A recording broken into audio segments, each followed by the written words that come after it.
What's going on, guys? Pegasus and the Wise guys. Appreciate you guys for tuning in. Make sure you sub. Make sure you hit the bell, guys. On today's video, we got to talk about players' cards. I see you pimping, not that player's card, but this player's card, where we talk about 8 distinct categories to help you further define yourself as a Yu-Gi-Oh player and have a little bit of fun with your friends.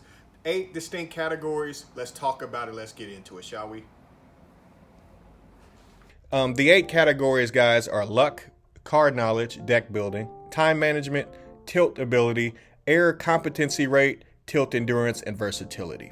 Luck, of course, is luck based off of the cards that you draw, and I feel like that has to be distinctly tied to card knowledge and deck building, because if you build your deck correctly, design and luck are directly tied together. Luck is the residue of design. I'm sure you've heard that before. And luck, guys, very important to note, is very dependent upon card knowledge and deck building and some of the other categories. So I feel like it's kind of an aggregate a little bit. I'm not going to say it's independent completely, because I feel like sometimes you're just a luck sack, sometimes you're not. We've all been around that person, and I most definitely am not. But for each of these categories, I had a teammate kind of cover these and do them for me. For luck, just so I couldn't grade myself, but you can grade yourself if you're watching this video, they gave me a 6. Card knowledge, they gave me an 8. For deck building, they gave me a 7. For time management, they gave me a 4. Tilt ability, they gave me a 10, scale of 1 to 10. Error competency rate, they gave me an 8. Tilt endurance, they gave me a 7. And versatility, they gave me a 6. Each of these cards, guys, actually tells a story, in my opinion, of what kind of player you are. I feel like I'm really good at throwing my opponents off. But it doesn't matter in Yu-Gi-Oh like that. Not like poker, not like Madden, other competitive games, Call of Duty. You guys have all been in a Call of Duty lobby at some point. You guys know what I mean. Your ability to throw people off, get people off their game, that just doesn't matter in Yu-Gi-Oh like that. But it still matters a little bit, and the person feels that a 10 is a strong category for me, as well as deck building, card knowledge, and error competency rate. I feel like if you have a 7 or an 8, you're pretty decent at it to above average at it. As far as getting into some of my other teammates, shout out to Oscar. He's an admin of the team. I'm not going to break down each category for him. He's really, really good in a lot of different categories, but I'll just break down his strength and his weakness. As tilt endurance, he's really, really good at not being tilted, because, well, the man is from deep in the hearts of Mexico, and you're not going to tilt him like that, because the man has been through a lot, and he's the homie, so shout out to him. And his versatility is a 4. He likes to play the decks that he likes to play, and that's pretty much that. He's the Altergeist player, so you send all your hate mail to him. As far as TJ, he's a judge on our team, and he's just been a brother of mine and a good friend for years upon years.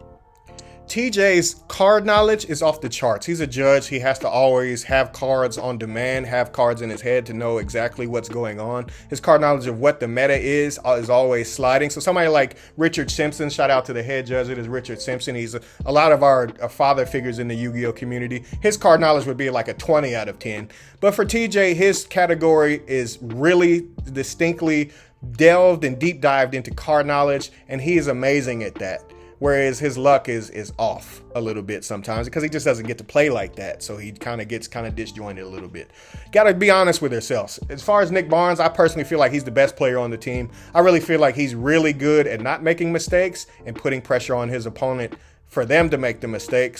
And his deck building is off the charts as well. And he always kind of says stuff in a simple way to me. Like when I wasn't playing Featherstorm a couple weeks ago on Flunderies, he said, dude, why would you not play this card? Why would you play this other card? He's really good at that, and that would help to explain him. As far as Ariel, shout out to him.